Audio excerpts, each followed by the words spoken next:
हमारे घर में रोज़ खीर बनती थी, लेकिन उसे कोई भी नहीं खाता क्योंकि मेरी सास ने मना कर रखा था।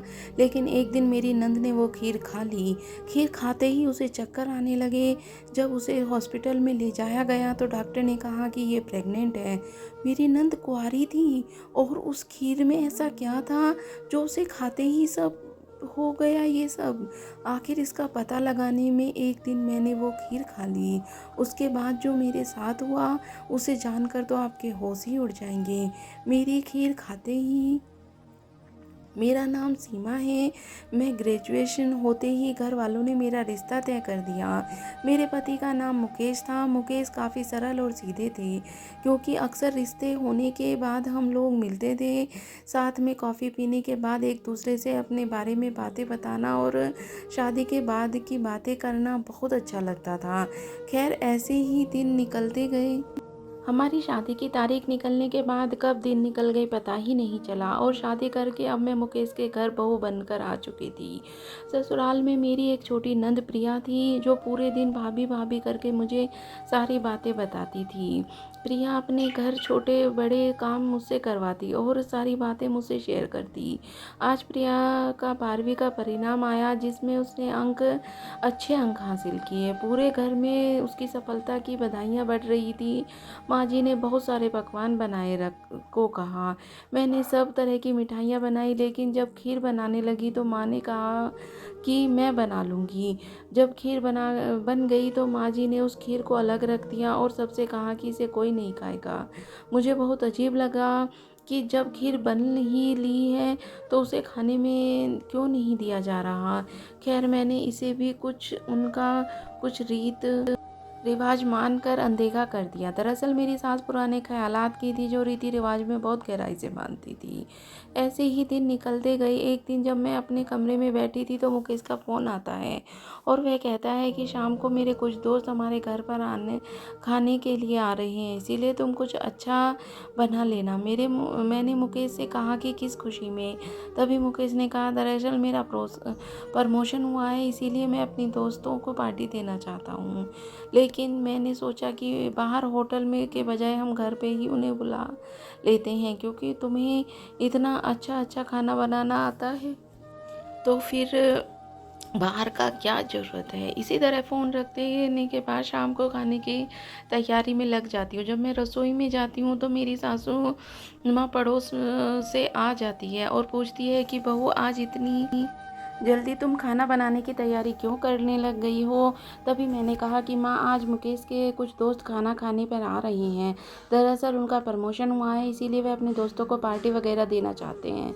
मेरी सासू माँ ने कहा अच्छा ठीक है तुम बना लो। तभी मैंने कहा सासू माँ क्या बनाऊँ, क्योंकि मुझे हमेशा से ही आदत थी कि कुछ भी बनाती थी तो अपने घर के बड़ों से पूछ लेती थी। अक्सर मैं अपने मायके में भी कुछ बनाती तो माँ पिताजी से ज़रूर पूछती थी। यहाँ पर भी मैं अपनी सास से पूछती थी। तभी माँ जी कहने लगी बना लो तुम्हें जो ठीक लगता है। अब मैंने कई तरह के पकवान बनाए और फिर जब मैं दूध उबालने को गैस पर चढ़ा रही थी तो खीर बनाने के लिए, तभी मेरी सास वहाँ आती जाती है और कहती है रुको बेटा मैं खीर बना देती हूँ, तुम कुछ और काम कर लो। मैंने कहा नहीं माँ जी, सारा काम लगभग हो चुका है, अब खीर बनानी ही बाकी है। तभी मेरी सास ने कहा मैं बना दूंगी। तभी मैंने कहा ठीक है। मैं आटा गूँथने लगी तभी मेरी सासू माँ ने खीर बनाई और उसे निकाल कर एक अलग बर्तन में रख दी। मैंने कहा सासू माँ आपने इसे अलग बर्तन में क्यों रखा है। तभी वह कहने लगी कि नहीं कुछ नहीं, ऐसे ही रखा है, जब ये ठंडी हो जाएगी तब हम लोग इसे परोस देंगे।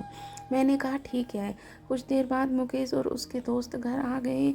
उन्हें चाय नाश्ता करवाया और कुछ देर के तक बात की। फिर उनके दोस्त हंसी ठिठोली में कहने लगे भाई भूख भी हमारी ही जान निकाल ली जा रही है, क्या कुछ बनाया है खाने में। तभी मुकेश कहने लगा कि हाँ भाई सीमा जल्दी से खाना लगा दो, अब मुझे भी बहुत भूख लगी है। तभी सब लोग खाने की टेबल पर आ गए और मैं एक एक करके सारी चीज़ें लगाने लगी। तभी वहाँ पर जब खीर ले जाने लगी, तभी सासू माँ ने मेरा हाथ पकड़ लिया और कहा कि नहीं, खीर मत ले जाना। तभी मैंने पूछने लगी, क्यों खीर क्यों नहीं ले जानी? तभी वह कहने लगी कि मैंने एक बार बोल दिया ना कि मत लेके जाना, मैंने सोचा ऐसे ही बहसबाजी करनी पड़ेगी, इसीलिए मैंने कहा ठीक है। अब जो बाकी के व्यंजन बनाए थे वो सब लोगों को परोसा, सब लोगों ने भरपेट खाना खाया। अब तो उनके दोस्त खाने की बहुत तारीफ़ कर रहे थे। मेरे मन में भी बहुत खुशी हो रही थी कि आखिर मेरी मेहनत रंग लेके आई, क्योंकि मैंने खाना बनाने में इतनी मेहनत की थी, सब लोगों को इतना पसंद आया, इसीलिए मुझे बहुत ही संतुष्टि हो रही थी। खैर वह लोग खाना खाकर चले गए, हम सभी लोग अपने अपने कमरे में चले गए। मुकेश भी मुझे प्यार भरी मुस्कान देते हुए कहने लगे कि खाना बहुत अच्छा बनाया था, तुम्हारा बहुत बहुत थैंक यू। मैंने मुकेश से कहा, इसमें थैंक यू वाली कौन सी बात है, तुम्हारे मेहमान मेरे मेहमान, और वैसे भी मैं तुम्हारी पत्नी हूँ, अगर तुम्हारी छोटी मोटी ज़रूरतों को नहीं पूरा कर सकती तो इसमें पत्नी होने का क्या फ़ायदा। तभी मुकेश ने मुझे गले लगा लिया। खैर मेरे दिमाग में तो सिर्फ एक बात आ रही थी कि माँ ने आखिर उस खीर को लेने से क्यों नहीं देती। जब भी हमारे घर में खीर बनती तो माँ जी खुद बनाती हैं, और जब वह बन जाती है तो अलग बर्तन में निकाल कर रख देती हैं, किसी को खाने नहीं देती। जबकि अगर कोई हाथ भी लगाता है तो उस पर भी गुस्से से आग बबूला हो जाती हैं। मैंने एक बात मुकेश से पूछनी चाही। जब मैं पूछने लगी तभी मुकेश ने कोई और बात शुरू कर दी ऑफिस की, इसीलिए मैंने उनको वह बात नहीं बोल पाई और हम लोग किसी और बात में मगन हो गए। फिर ऐसे ही दिन निकलते गए। एक दिन मेरी सास ने फिर से रसोई में खीर बना रही थी। मैंने उनसे कहा कि आप लोग क्यों तकलीफ़ कर रही हैं, मैं बना देती हूँ। तभी वो कहने लगी कि नहीं, आप क्यों नहीं, मैं बना देती हूँ। नहीं बहू, मैं ही बना दूँगी। ये आज मुझे जानना था कि माँ जी आखिर खीर करने क्या वाली है। वो खीर सबको देंगी या फिर ऐसे ही हमारे हमेशा की तरह अलग रखेंगी। आखिर वही हुआ। माँ जी ने खीर हाथ तक नहीं लगाने दिया और अलग बर्तन में निकाल कर रख दी। मैंने खीर खा कर देखने की सोची, लेकिन फिर मेरे मन में डर आ गया कि अगर माँ जी को पता चल गया तो वो गुस्सा करेंगी, मैं बेवजह घर में झगड़े का माहौल बन जाएगा। खैर मैंने इस बात को फिर से अनदेखा कर दिया, लेकिन इस बात का अपने दिमाग में नहीं निकाल पा रही थी। एक दिन माँ जी ने खीर बनाकर टेबल पर रख दी। तभी अचानक पड़ोस से आंटी आ गई। माँ जी ने उसके साथ बातों में लग गई और खीर को वहीं टेबल पर रखकर भूल गई। तभी प्रिया कॉलेज से आई और आते ही बिना पूछे ही खीर खा गई। जब मैंने देखा कि प्रिया वो खीर खा रही थी, तभी मैंने उसे रोकने गई, लेकिन जब मैं वहाँ गई तब प्रिया ने काफ़ी खीर खा चुकी थी। मेरी घबराहट के मारे जान निकली जा रही थी कि अब पता नहीं माँ जी कैसा बर्ताव करेंगी। मैंने प्रिया से कहा कि यह क्या कर दिया तुमने? माँ जी ने किसी को भी खाने से मना किया था, कम से कम खाने से पहले पूछ तो लेती। तभी प्रिया कहने लगी कि भाभी, मुझे इतनी तेज भूख लगी थी, मैंने सोचा कि आपने ही बनाकर यहाँ रखी होगी, और वैसे भी अगर खीर बनी है तो खाने के लिए ही बनी होगी, माँ भला इसमें क्यों डांटेंगी। तभी मैंने कहा कि आज से पहले कभी तुमने खीर खाई है जो आज तुम्हें किसी चीज़ का पता नहीं होगा। माँ जी कभी खीर नहीं खाने देती, इसके पीछे उनका कोई कारण ही होगा, तभी वह मना करती होंगी। इतने में माँ जी आगे जाती हैं। वह कुछ बोलती उससे पहले ही प्रिया को चक्कर आने लगा, वह बेहोश हो गई। तब अब तो हम पूरी तरह से घबरा गए।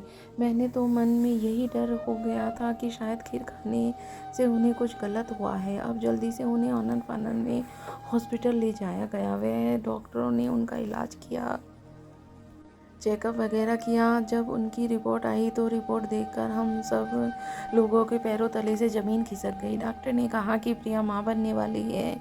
अब तो मानो हम लोगों की हालत ख़राब हो गई, यही सोचकर कि आखिर यह सब कैसे हो गया। मुकेश भी तब तक वहाँ आ चुके थे। सब लोगों को एकदम से यह सुनकर बहुत ही शौक जैसा लगा। सबको बस यही लग रहा था कि प्रिया ऐसे कैसे कर सकती है, इतनी समझदार और संस्कारी लड़की इतना गलत काम कैसे कर सकती है। लेकिन मुझे तो उसके संस्कारों से ज़्यादा उस खीर पर शक हो रहा था। मुझे तो बस यही लग रहा था कि इस बार बार माँ जी खीर खाने से मना करती थी। आज जब प्रिया ने वह खीर खा ली तो उसकी तबीयत खराब हो गई। उन्हें हॉस्पिटल में सब कुछ बता दिया गया। मेरे तो दिमाग में बस एक ही बात दौड़ रही थी कि मेरे मन में तो मानो जैसे नफ़रत सी पैदा हो गई हो। जब भी खीर का नाम आता मेरे रोंगटे खड़े हो जाते थे। फिर हम लोग प्रिया को हॉस्पिटल से घर लेके आए। सब लोग प्रिया से नाराज़ थे। मुकेश तो प्रिया की बात तक नहीं करना चाहते थे। उन्हें तो यही लग रहा था कि प्रिया पूरे समाज में उनकी नाक कटवा दी है। अब लोग प्रिया से नाराज़ थे, लेकिन मुझे प्रिया पर कहीं पर भी दोष नज़र नहीं आ रहा था। मेरे तो मन में रह रहकर बार बार वही खीर वाले ख्याल आ रहे थे कि ज़रूर ही खीर में खाने से यह सब कुछ हुआ है। अभी भी माँ जी खीर के बारे में कुछ भी बताने को राज़ी नहीं थी। उन्हें भी यही लग रहा था कि प्रिया ने कुछ किया है। वह अपने खेल के बारे में कुछ किसी को भी कुछ नहीं बता रही थी। तभी मैंने मुकेश के अपने पास बुलाया और कहा कि बहुत दिनों से मैं आपको एक बात कुछ बताने की कोशिश कर रही थी, लेकिन मौका ही नहीं मिला। तभी मुकेश कहने लगा, क्या हुआ? मैंने कहा कि कुछ समय पहले जब मैं खीर बनाने की कोशिश करती तो माँ जी मुझे नहीं बनाने देती, खुद खीर बनाने लग जाती। जब आपके दोस्त घर पर आए थे तब भी खीर बनाई थी, लेकिन किसी को खाने को नहीं दी, अलग बर्तन में रख दी। ले और एक दिन माँ जी टेबल पर खीर रखकर भूल गई। तभी प्रिया ने आकर वह खीर खा ली। उसके बाद से ही उसके साथ यह हादसा हुआ। लेकिन मुकेश मेरी बातों पर हंसने लगे और बोले, भला खीर खाने से क्या ऐसा हो सकता है? तुम प्रिया की गलतियों पर पर्दा डालने की कोशिश मत करो। मुकेश अब मुझ पर गुस्सा करने लगे थे। कोई भी मेरी बात समझने को तैयार नहीं था। फिर मैं प्रिया के कमरे में गई और उसके प्यार से समझाते हुए पूछने लगी कि प्रिया, अगर कोई ऐसी वैसी बात है तो प्लीज़ मुझे बता दो, मैं घर वालों को बात कर लूँगी। तभी प्रिया रोते हुए बोलने लगी, भाभी मैंने ऐसा कुछ नहीं किया। आज तक मैंने कभी किसी के साथ रिलेशन में नहीं आई हूँ। मुझे प्रिया के मुँह से सिर्फ यही सुनना था कि वह सही है, लेकिन अब मेरे घर वालों को कैसे समझाती? मैंने माँ जी से बात करने की सोची। तभी माँ जी भी कहने लगी, तुम प्रिया की तरफदारी मत करो, प्रिया की ही गलती है। तभी मैंने अपना सर पकड़ कर बैठ गई और सोचने लगी, पता नहीं आखिर क्या हो रहा है।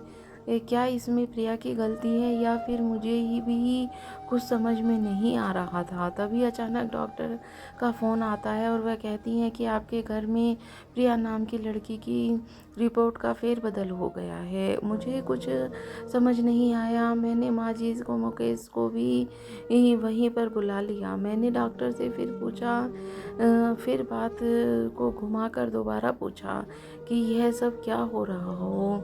तभी डॉक्टर कहने लगे कि हॉस्पिटल में आ जाइए, सब कुछ पता चल जाएगा। हम लोग रिपोर्ट लेकर हॉस्पिटल पहुँचे। वहाँ जाकर डॉक्टर ने कहा कि दरअसल हमारे यहाँ पर एक लेडी चेकअप के लिए आई थी, जिसका नाम भी प्रिया था, उसकी उम्र भी सेम थी, इसीलिए उसकी रिपोर्ट आपके पास चली गई, जो प्रेग्नेंट थी, और अपनी बहन की रिपोर्ट उसके पास चली गई। दरअसल यह रही आपकी रिपोर्ट। उसके अंदर कुछ नहीं है, बस कुछ बासी चावलों को खाई गई चीज़ से इन्फेक्शन हो गया था, जिसकी वजह से उन्हें चक्कर उल्टियाँ होने लगी।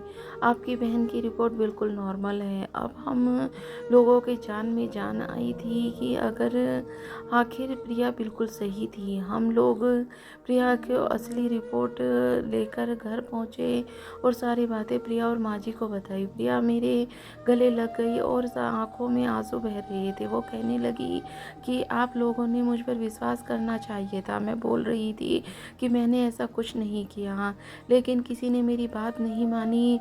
मैंने कहा कि अभी कोई बात नहीं है, अभी मेरे दिमाग में सिर्फ यही चल रही थी कि बासी चावलों की खीर ऐसा कैसे हो सकता है। हम लोग तो जब भी राशन मंगवाते हैं तो ताज़ा चावल मंगवाते हैं, और फिर यह बासी चावल की खीर, यह सब क्या मामला है। तभी मैंने, जब सभी वहीं खड़े थे, तो माँ जी से बहुत ही क्रूर स्वभाव में पूछा कि माँ जी, आखिर यह सब चल क्या रहा है, आप खीर किसी को खाने क्यों नहीं देती। तब माँ जी ने कहने लगी, दरअसल तुम्हारे पिताजी की मृत्यु भी खीर खाने की वजह से ही हुई थी। दरअसल हम लोगों ने जब खीर बनाई थी तो उसमें जो चावल गिरे थे उसमें कुछ बासी चावल आ गए थे दुकानदार की लापरवाही से, जिसकी वजह से उन्हें इन्फेक्शन हो गया, उनकी मौत हो गई। उस दिन से मुझे खीर से नफ़रत हो गई। उस दिन से घर पर खीर बनाती थी तो थी, लेकिन किसी को खाने नहीं देती थी, क्योंकि मेरे मन में यही डर था कि अगर किसी ने खीर खा ली तो उन्हें कुछ हो जाएगा।